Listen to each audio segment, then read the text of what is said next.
तो Sanjay Singh, important point ये है कि आपका भी इसमें एक राज्य है पंजाब, और पंजाब का आंकड़ा भी मैंने शेयर किया, लेकिन क्या आपको लगता नहीं है, अभी तक तो हम बॉर्डर की घुसपैठ के बारे में सुनते थे कि बॉर्डर पे घुसपैठ होती है और पॉलिटिकल तुष्टीकरण होता है, लेकिन ओबीसी कैटेगरी में भी तुष्टीकरण होता है। ये एक नया फॉर्मूला सामने आ रहा है और आंकड़े बहुत चौंका रहे हैं और निश्चित तौर पर चिंतित भी कर रहे हैं।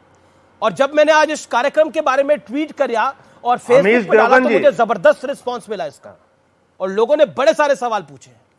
संजय सिंह जी। अमीश देवगन जी, बिना टोके बिना रोके मैंने सुधांशु जी को सुना और मेरी भी बात बिना रोके टोके सुनिए। बिल्कुल बिल्कुल बिल्कुल। क्या दलित और पिछड़े वर्ग के लोगों को, क्या एसटी एससी समाज को भारतीय जनता पार्टी भारत का नागरिक भी मानती है क्या? अगर बीजेपी के राज्य में दलितों और पिछड़ों के खिलाफ हो रहे अपराध को आप देखेंगे तो सबसे ज्यादा नफरत, सबसे ज्यादा भेदभाव दलित समाज के प्रति बीजेपी शासित राज्यों में हुआ है। उदाहरण दे रहा हूं आपको, अभी गुजरात के अंदर एक दलित बच्चे ने गेंद पकड़ लिया, उसका अंगूठा काट दिया गया। यह 2023 में हो रहा है।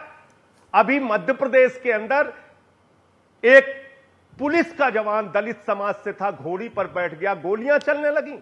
बुलंदशहर में सीआरपीएफ का जवान, वो घोड़ी पे चढ़ने के लिए पुलिस प्रोटेक्शन लेता है। आजादी के 75 साल के बाद भाजपा शासित राज्यों में यह घटनाएं हो रही हैं कि मध्य प्रदेश में दलित समाज के एक व्यक्ति को शमशान में अपनी लाश दफनाने के लिए आंदोलन करना पड़ता है, अनशन करना पड़ता है। अब आपको आरक्षण की हकीकत बताता हूं। और अमीश देवगन जी, शिकायत आपसे है, सीधी शिकायत। आपने रमेश पोखरियाल निशंक का पार्लियामेंट में दिया गया उत्तर देखा कि नहीं देखा? 2018 से लेकर 2022 तक पिछले 4-5 वर्षों के अंदर 17 से लेकर 22 तक का आंकड़ा किसने दिया? पोखरियाल ने दिया है पार्लियामेंट के अंदर, और उन्होंने बताया है 48% ओबीसी समाज के और एससी एसटी समाज के 62% स्टूडेंट्स ड्रॉप आउट होते हैं आईआईटी और आईआईएम में। और आरक्षण की हकीकत सुनिए, अब आरक्षण की हकीकत सुनिए। पूरे देश के केंद्रीय विश्वविद्यालयों में, सेंट्रल यूनिवर्सिटीज में एसटी और एससी ओबीसी का रिजर्वेशन प्रोफेसर की नियुक्तियों में, असिस्टेंट प्रोफेसर की नियुक्तियों में थोड़ा बहुत नहीं, डकार जा रहे हैं, खा ले रहे हैं पूरा। पता नहीं चल रहा है उसका कहां चला गया वो रिजर्वेशन। इनसे पूछिए भाजपा से, किस विश्वविद्यालय के अंदर इन्होंने ओबीसी को 27%, एससी को 15%, आप अपने राज्य पंजाब की तो बात कर लीजिए पहले थोड़ा। एक विश्वविद्यालय का नाम नहीं, आप पंजाब, मैंने तो आपसे पंजाब के संदर्भ में सवाल पूछा। आप गुजरात चले गए, आप मध्य प्रदेश चले गए, आप सब जगह घूम के आ गए, आप पंजाब पे भी सर जवाब दे दीजिए। मेरा सवाल बहुत सरल है। पंजाब में ओबीसी के लिए आरक्षण का कोटा है 25%, अभी मात्र 12% इसका लाभ मिल रहा है, क्यों? आप आजादी के 75 साल के बाद एक दलित बच्चे का अंगूठा काट लिया जाता है। आपने अपने टीवी चैनल पे बहस किया? बीजेपी का एजेंडा लेके बैठ जाएंगे, उस पर हम लोग बातचीत करेंगे। ये बीजेपी का एजेंडा चला रहे हैं। आप बताइए मुझे, इनसे पूछिए कितने विश्वविद्यालयों में। मैं आपको आंकड़ा देता हूं, आंकड़ा इनकी तरफ का जो आंकड़ा है। तो अगर आपको लग रहा है ये बीजेपी का एजेंडा है तो आप काउंटर करिए कि ये गलत है बात। ये डाटा कोई बीजेपी ने तो दिया नहीं है, ये national commission of backward classes का डाटा है। एक सेकंड सर, आप एजेंडा की बात करें, एजेंडा को आप ध्वस्त कर दीजिए। आपके पास संजय जी बहुत अच्छा मौका है, मंत्री का डाटा पार्लियामेंट में। संजय जी आपके पास बहुत शानदार मौका है, ध्वस्त करिए पूरे, आप पूरे एजेंडा को ध्वस्त कर दीजिए। आप बताइए पंजाब में ओबीसी आरक्षण का कोटा कितना है और कितना दे चुके हैं? You demolish it right now. जवाब दीजिए, आप जवाब दीजिए, आप जवाब दीजिए और बीजेपी से जवाब लीजिए। देश के केंद्रीय विश्वविद्यालयों में एसटी एससी ओबीसी का आरक्षण क्यों नहीं लागू किया गया? मैं वो जवाब ले लूंगा, लेकिन मेरे सवाल का भी आप जवाब देंगे तो बेहतर होगा, लेकिन आपकी मर्जी है। आपने इनसे पूछा उत्तर प्रदेश मैं सारे सवाल पूछ लेता हूं सबसे। सुप्रीम कोर्ट तक लड़ाई लड़ी, तभी देश का सबसे ज्यादा देखे जाने वाला कार्यक्रम है। ओके, सुप्रीम कोर्ट तक आना पड़ा। उत्तर प्रदेश के निकाय चुनाव में ओबीसी का आरक्षण खा लिए थे इन लोग, ये भाजपा के लोग। सुधांशु त्रिवेदी कोर्ट ने कहा तब जाके ओबीसी को आरक्षण मिला। वो कह रहे हैं ये जो national commission of backward classes का डाटा है, ये आपका एजेंडा है। आप पोखरियाल पर पूछिए सवाल उनसे पहले, डाइवर्ट मत कीजिए। अब मैं ये तो कमाल पोखरियाल पर सवाल पूछिए पहले। जवाब दे रहा हूं। एक करके हाँ, पोखरियाल जी पर भी जवाब दूंगा। आप उनका संजय जी, एजेंडा अब लेके मैं बात कर उम्मीद रहे हैं। करूंगा जैसे शांति से मैंने आपकी बात सुनी, अब आप भी वैसे ही शांति से बात सुनिएगा। मैं क्रमवार उत्तर देता हूं। पहला, अनुसूचित जाति और जनजाति पर सर्वाधिक अत्याचार के आंकड़े में नंबर 1 राज्य है राजस्थान। पहला आपका ये फैक्ट क्लियर कर लीजिए, ये एकदम डाटा अवेलेबल है। दूसरी बात, जो मैंने अपनी बात कही थी अमीश जी, मैं कायम हूं। जैसे ही वो दूसरा वाला वोट बैंक दिख जाता तो सब भूल जाते हैं। बाकी राज्य तो ये मंझाए आए। संजय जी, मैं दिल्ली की बात कर रहा हूं, वहां एक बच्ची साक्षी की हत्या की गई ना, चाकुओं से किस निर्ममता के साथ, निर्दयता के साथ उसकी हत्या की गई, वह भी दलित समाज की थी। गया कोई दलितों का लंबरदार, गए कोई वहां पर? अगल बगल के राज्यों में तो जाते हैं कि ये हो रहा वो हो रहा, यहां आपकी सरकार है, कोई जाकर बोला हो तो बताइए। क्योंकि दूसरा वाला वोट बैंक दिख रहा था।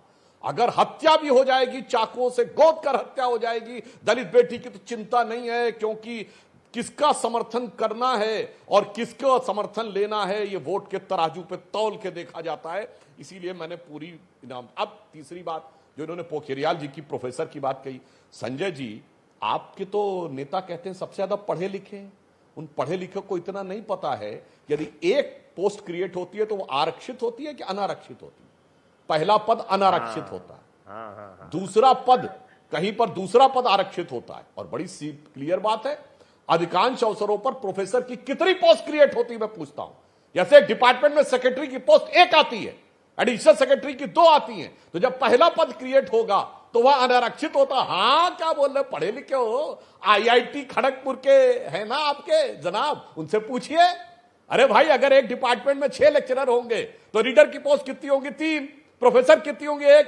यह है झूठ सरासर। ठीक है, जवाब किस देते तरह हैं, जवाब जनता को जवाब भरमाने का ये प्रयास करते हैं, यह तो एक सत्य है। और कुल मिलाकर अपने राज्य का तो जवाब नहीं देते भाई, पंजाब का तो जवाब नहीं दिया। और मैं पुनः कहना चाहता हूं, और कोई बात नहीं रहती है, ये जितने लोग कहते हैं, मैं फिर कह रहा हूं, चाहे कर्नाटक में दलित नेता कांग्रेस का ही हो, अखंड श्रीनिवास मूर्ति, उसके घर पे हमला हो जाए, या उत्तर प्रदेश में अरुण माहौर जैसा ठीक है, सर, दलित सर। जो कि गोरक्षक था, उसकी हत्या हो जाए, या साक्षी की हत्या हो जाए, जैसे ही दूसरा वोट बैंक दिखेगा, ठीक है, आजाद साहब से मैं जवाब ले लेता हूं।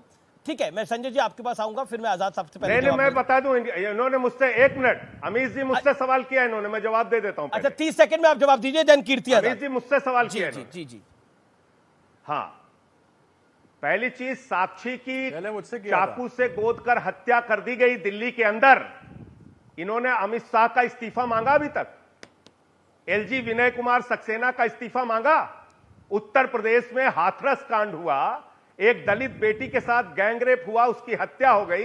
योगी आदित्यनाथ जी गए थे वहां पे? इनकी पार्टी का कोई नेता अपना चेहरा दिखाने गया था वहां पे? सवाल हमसे पूछ रहे हैं आप? हमारे पार्टी ने, हमारी सरकार ने उस परिवार को मुआवजा देने का काम किया, जो मरहम हम रख सकते थे, हमने अपनी ओर से प्रयास किया। दूसरी बात, झूठ मत बोलिए टीवी चैनल पे, आप एक जिम्मेदार प्रवक्ता हैं।